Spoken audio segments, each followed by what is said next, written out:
Rough Trade is giving away a third of the first 3 months of the Rough Trade Club plus new music membership exclusively to 101 Part-Time Jobs listeners. Become a member of Rough Trade Club New Music and you'll receive the Rough Trade Album of the Month straight to your door every month on an exclusive vinyl pressing with bonus material. Club members have received exclusive pressings of albums from Sufjan Stevens, Sprints, The Last Dinner Party, English Teacher, and Over Mono, just to name a few, this past year alone. Sign up using the promo code CLUB101POD and you'll get Rough Trade's Album of the Month, Camera Obscura's Look to the East, Look to the West for a third of the usual price. By signing up, you'll be getting Rough Trade's exclusive issue of the album on opaque purple in a gatefold sleeve, plus a bonus CD containing 5 demos. Don't want the album of the month but still want all the benefits? Sign up to the standard tier using Club 101 Pod and you'll still get the first month free. You'll also get free shipping on all orders, 10% off at the bar and on secondhand vinyl in store, and exclusive access to sold out Rough Trade events. So don't hang around. Head to roughtrade.com/club and sign up with the code CLUB101POD. That's CLUB101POD and claim money off Rough Trade's Album of the Month today. This offer is for UK residents only.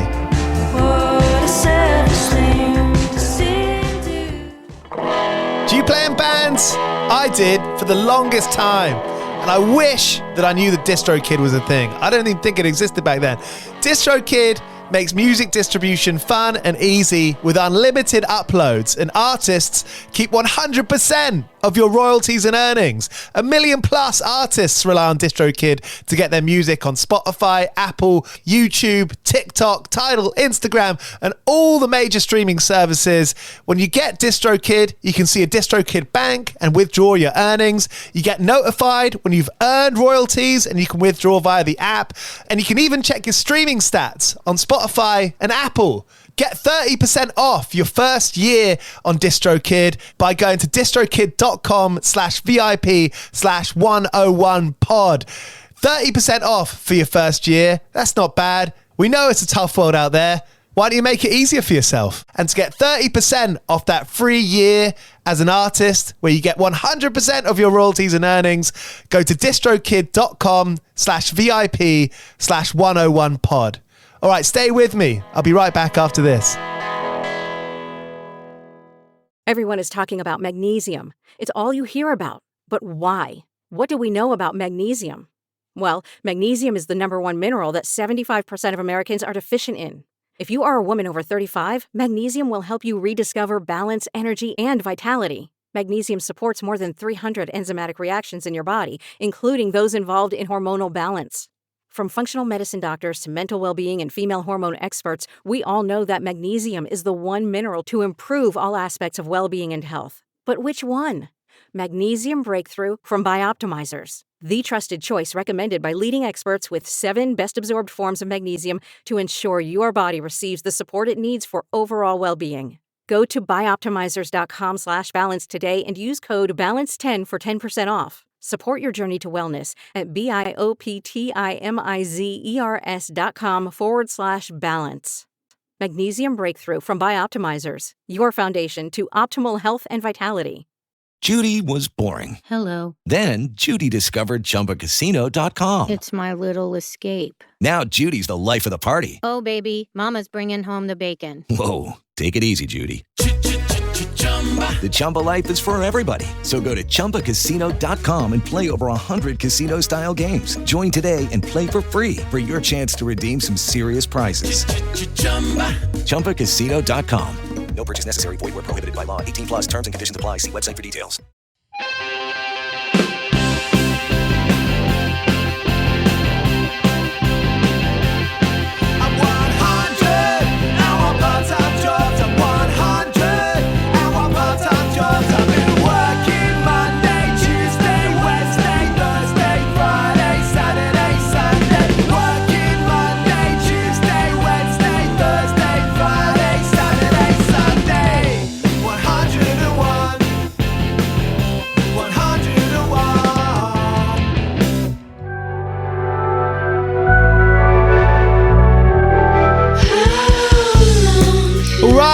listening to 101 Part-Time Jobs. I'm Giles Bidder, and I speak to bands and artists about their lives in music. It's an uphill battle for independent musicians at the moment, and my job is to get those accounts, to get those stories, and find out how they're doing it. I think we're in a time where listening to the record is its own experience, but lots of us have that kind of nagging need to know more about the people, about the record, about the stories behind the album. Crumb are on today's episode. Their new record, AMAMA, just came out, and it's special in all different kinds of ways. It's such an amazing record. Up there with one of the most interesting records of the year for sure. And they join us today. So cheers for listening. If you enjoyed this episode, make sure you subscribe. And if you've got 30 seconds to leave a review, that helps the show massively.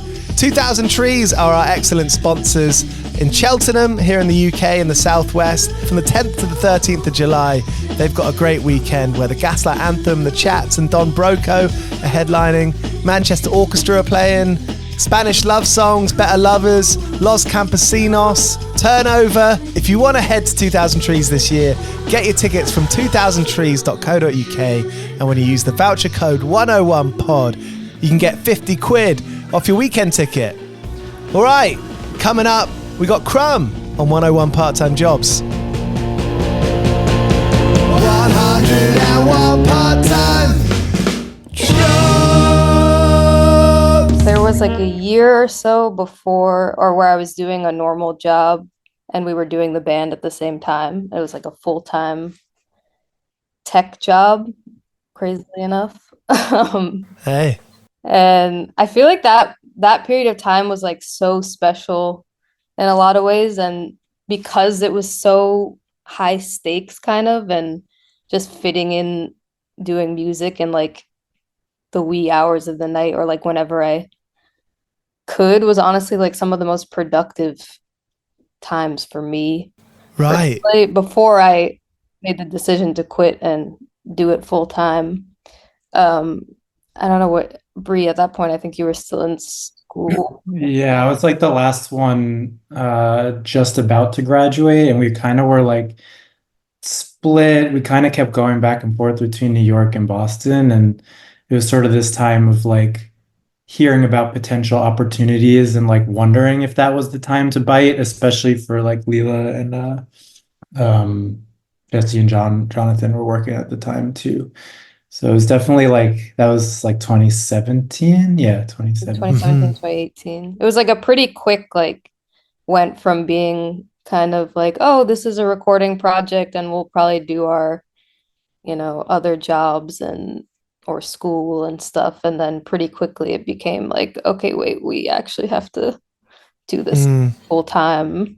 And what are the signposts to that? You say that it's like, a few things happen and you're kind of waiting for the right moment to bite. What are those telling signs? I think we just started to get touring opportunities, opening for artists, and then going on to, co-headlining with an artist, and then our own thing. And so it was kind of like a period of time that like, oh, you'd have to take off like a month from work, and then in a couple of months you might have to take off a month again. And when is that possible? Never. Yeah, that's not. So New York, everyone knows that it's such an expensive city, and it's quick, and I often wonder if when cities are so quick like that you're kind of in this river, I wonder if that makes it a little bit easier to follow your gut, because everything's changing all the time. That's kind of part of lifestyle there anyway. Yeah, I think so. yeah. It's a bit chaotic. There's always something next. There's always a next thing to look to. Yeah, and I like what Leila said about just like squeezing in, like just thinking of like when we were mixing our like Locket EP, we were like, I remember me and Jonathan were still in Boston, Leila and Jesse were in New York. You guys would like come up to mix for the weekend, drive back at like 2 a.m. to 7 a.m., like on Monday morning, like go to work. It's just like that kind of, but I think that's such a like rush of adrenaline, and it like, you're just like feeding your whole purpose into this thing, not knowing where it's headed. It's just exciting and like, yeah, kind of thrilling.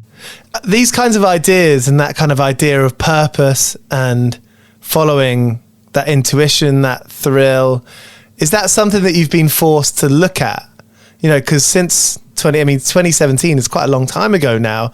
That's like some time to let the dust settle in between tours and between making records. Do you find yourself kind of thinking about this stuff, or maybe the opposite, where you're like, no, don't want to think about it, I just want to feel it? Yeah, I mean, it's definitely evolved into like a really different thing after almost a decade. And the pandemic was definitely a moment of like slowing down and kind of reflecting on just like what it is. And we happened to be making an album at that time, which was really crazy. But yeah, now it's much more like we're all settled in our different spaces and we come together for these tours or recording things. But yeah, it's the first 5 years were like, I'm not even thinking about what's going on. It's just move. It's happening. Yeah, totally. And it's still like kind of like that, but now I feel like we're a bit older and kind of can make decisions about things. I guess you got proof of concept after a few years. You have a bit more a bit more reliable expectation, maybe. Yeah, I think also the way that we like began and like we started in as an independent band and we still are, and like the beginning also just learning how to like try to work with different people around us to like create a support system, and like working with someone and messing up and working with someone else and this not going right and this, finding a space, there's like so much learning in such a short period of time. But like, I don't know, I think that was a pretty crucial time. And I feel like when the pandemic hit and we really had to, not play shows for a year or whatever, we really were like a high speed train kind of coming to a stop. And I think we would have been in a pretty different situation had the lockdown started like a year earlier. Like, I feel like we were just kind of starting to find some security and grounding in like the project. Financial as well, as financial and like physical and mental. Yeah, I think so. So I guess most bands just did whatever they could during lockdown. What did you do? Was it part-time work? Was it trying to find some remote online work, or was it going off like support that was on offer? I mean, we did everything we had been doing before, just without the touring aspect. And I mean, it was hard. I don't think we were hit as hard as probably other bands because we have such like a strong fan base already, and like Bri said, we're not on a label, and so we get a lot more of our royalties than I think a lot of people do. So in that way we were actually really lucky, I think. And it was just we didn't have the touring, which was harder to promote the album we had made. But yeah.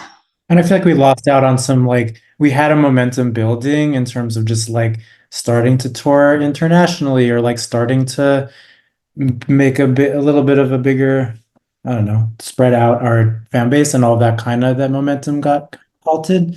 But I think we were really fortunate and lucky that we were able to like start touring once we could again, and going into this album cycle, it feels kind of like an arrival that we didn't get the last time, like put out an album, go on the tour, kind of have that momentum back. So I think for the kind of sound, and especially on the sound of the new record, AMAMA, am I saying that right? Yeah, AMAMA. Because this record, I mean, it's so deep, the depths of it go real kind of like dark blue.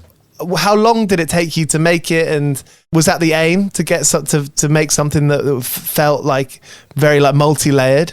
Yeah, I don't think there was like an intention in that way. I think it was just like the next extension of us was this.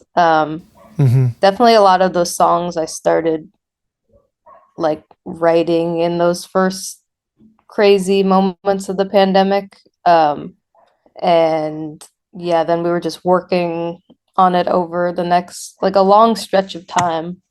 And I think that yeah, that probably adds to the what you're talking about of just it does feel like maybe one of our most it's like the most extreme version of ourselves in a lot of ways and like so many different moods and layers and places it goes as opposed to being kind of one dimensional. Not one dimensional, but feels like it contains a lot of it contains multitudes. I get what you're saying. And touring it and like thinking about the production and the sound of it live, is the record how we're hearing it, is that how it was sounding in the practice room to you? Or is there's stuff in the studio that you have to bring live and put some thought and preparation into that? Yeah, that's kind of what we're in the middle of right now, just rehearsing and figuring out how to like I think the songs kind of go through a process of like maybe they start as a Lila demo, then they become a full band thing, then they become then they become the recording, then we kind of take okay, now we work backwards. Like, all right, how do we play the most important parts? How do we try to capture all the sounds with the limitations of 4 members and two hands and 2 feet, Yeah. and stuff like that. So It's humans making music. yeah, it's a fun process, honestly. Like I feel like I come to understand the songs better in this part of it, but we like needed to go through the recording to get to hear. And how does that feel like doing that? Does that feel like work? Does that feel like almost kind of more creativity and more discovery when you're relearning these songs in a way? I think it's rewarding. Yeah, rewarding. Because a lot of the songs, yeah, we haven't really played live.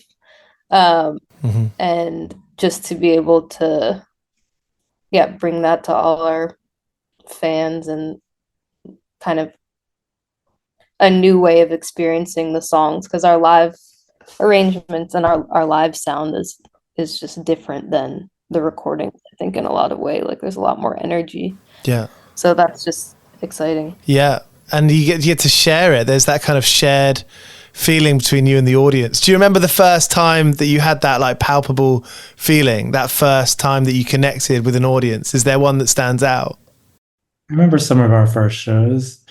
Because we played a lot of like house basement shows and stuff at first. And so it's a feel like you're really surrounded, and there's no like big PA system or anything. So it's really like they're hearing what you hear. There's no separation. You're all just like hanging out and you're just so up close, I think. Yeah, I feel like there's such a difference between playing a show like that in such an intimate setting and doing the shows we do now where we're playing like so far away from the audience. There's like a barrier. It always messes with my head because as a concert goer, I'd much rather be at like an intimate, smaller show. But just at the place we're at, we gotta do these big ones, which also is like amazing in a different way. It's a very different feeling, and like it really feels like everyone in the audience just becomes like one organism in a wild way. Whereas like when you're in a house show or a small show, you really like make out all these different identities, people listening in different ways. It's a different, yeah. Thinking about those kinds of, that's part of. 101 part-time jobs, one of your forever jobs, one of your perpetual jobs will be, okay, how do we share this with our audience in the most pure way and the way that suits us?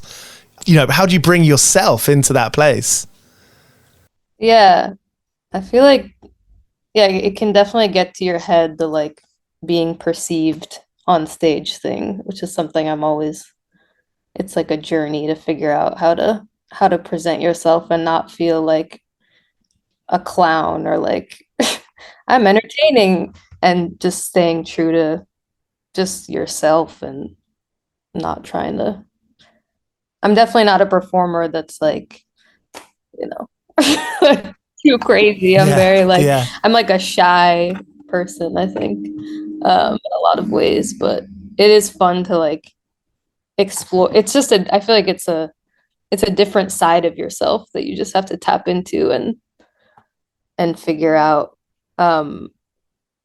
Also with our live show, we try to do a lot with the production stuff these days to make it feel really fresh. We work with this a friend of ours who's actually London based to make these mirrored sculptures, and we're working on a new thing for this fall tour, but that's always a fun Great.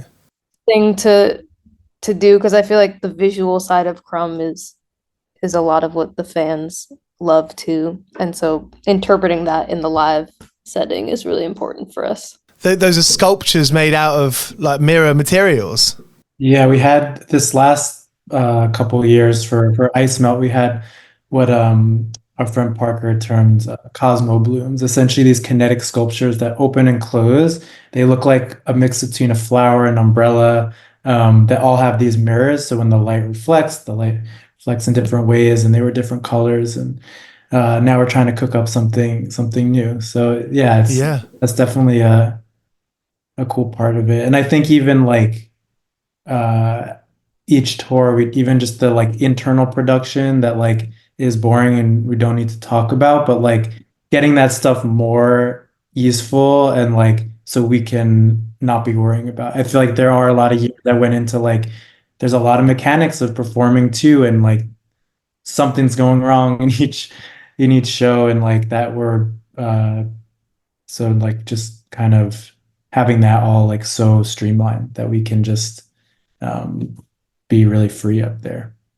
You're running stage show. It's like the aesthetics and the mirrors and the lighting. You don't want to worry about that, right? You want to be able to play the music and know that's gonna and not have to think about that. Yeah. Do any of you have any background in kind of design or interest in that kind of aesthetic stuff? Definitely have interest, but I think we work with a lot of amazing artists, and our friend who's more of an engineer, sculptor, and just, I don't know, I think we like to really get involved with everything that we make, whether it's like the art, the videos, the sculpture, the merch. So we have all these really talented people we work with, but we're like, we're really working with them. It's coming from us, and that's like a really fun project we all enjoy too. Yeah, brilliant. And that's a lot. That's a lot of brain power. Do you sort of separate your weeks and your days into being like, okay, this day we're going to think about the stage show. This day we're going to think about logistics. Are you all taking on all those jobs yourself? And do you each have a job, like a role in the band? I mean, luckily we have really, really good managers that do the logistics for us. Yeah. And kind of, so we can just focus on the creative stuff. For a while we were doing that, which was too much. Yeah. But you lose your mind. Yeah, They're good at being like, we should focus on this now. And we're like, okay, let's do that. So there's a lot of things going on we don't have to worry about. Yeah. Good. It's lost, but there's always something to do, which is exciting, and Great stuff. What do you if there's one thing you want to do in the next kind of couple of years, what's to the top of Crumb's mountain? What's something that you'd really love to do? I always, like, in the back of my head, I'm like, it would be so cool to score something as a group. What I was gonna say, like either a movie, or not a full movie necessarily, but like just something. Why not? That brings us out of the like traditional album, thing that we've been doing forever. Just something like that that's slightly different process-wise, I think would be really refreshing.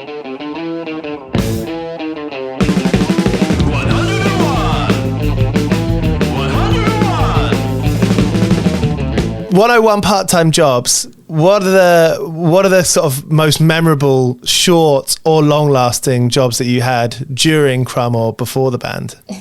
I was just thinking about this. Before the band, I just remembered because I got a whiff of like my dishwasher recently. That I did dishwashing at a children's preschool, like I didn't even know that, so sanitizing. I'm This was in college.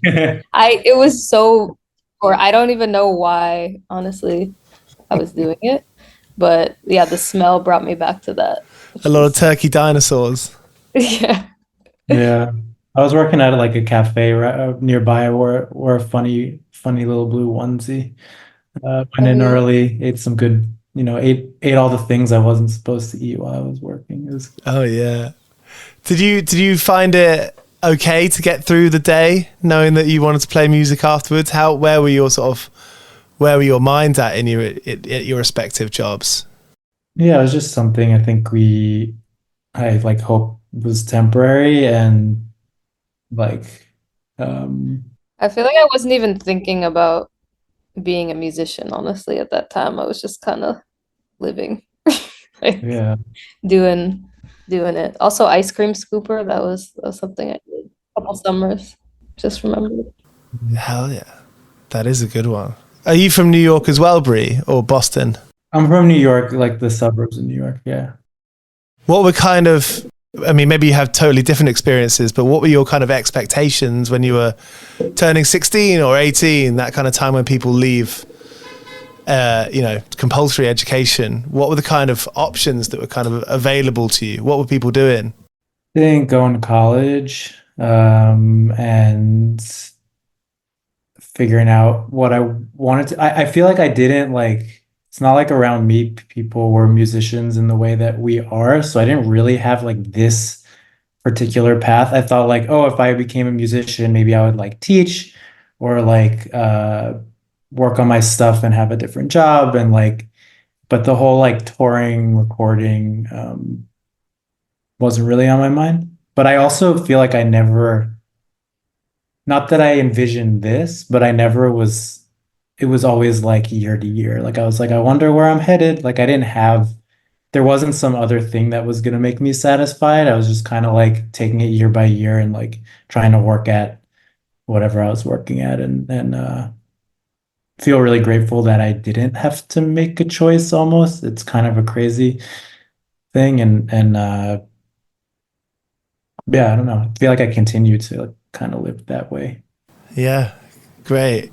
Hey, thanks so much for chatting with me. I love the album. AMAMA is really, really cool. I took an extra long lunch break today and just went to walk in the park. Sounds really nice. And listened to it around the park. It was brilliant. It was really nice. Thanks for having us. I do like to ask people what their kind of work gaffes, their most memorable work fuck ups have been. So I was a tour guide for young teenagers and I lost a few of them on the tube. And so I feel like my professional life has been full of apologies. But have you had many kind of work fuck ups, any work gaffes that kind of come to mind? One just popped into my head when I was working for that like tech company back in the day.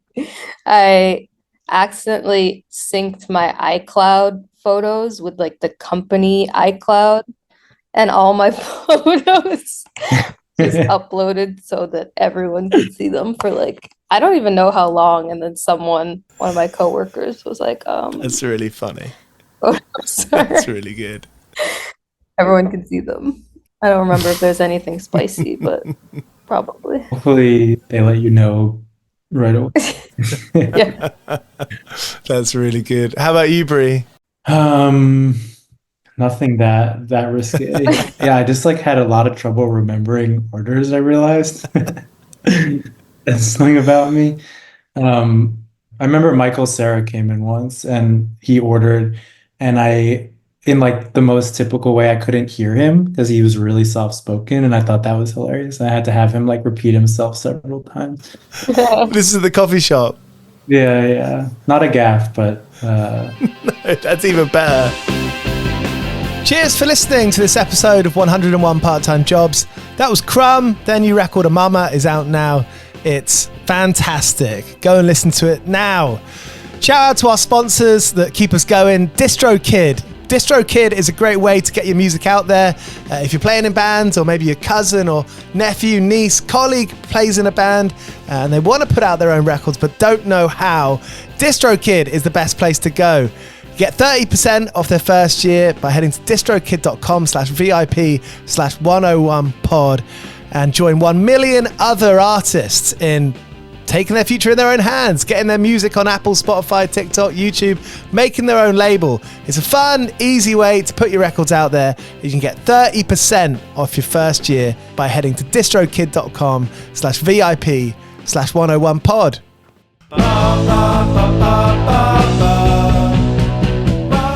101 Part-Time Jobs is hosted by Giles Bidder and produced by me, Olivia Swash. This has been a Mighty Moon Media production.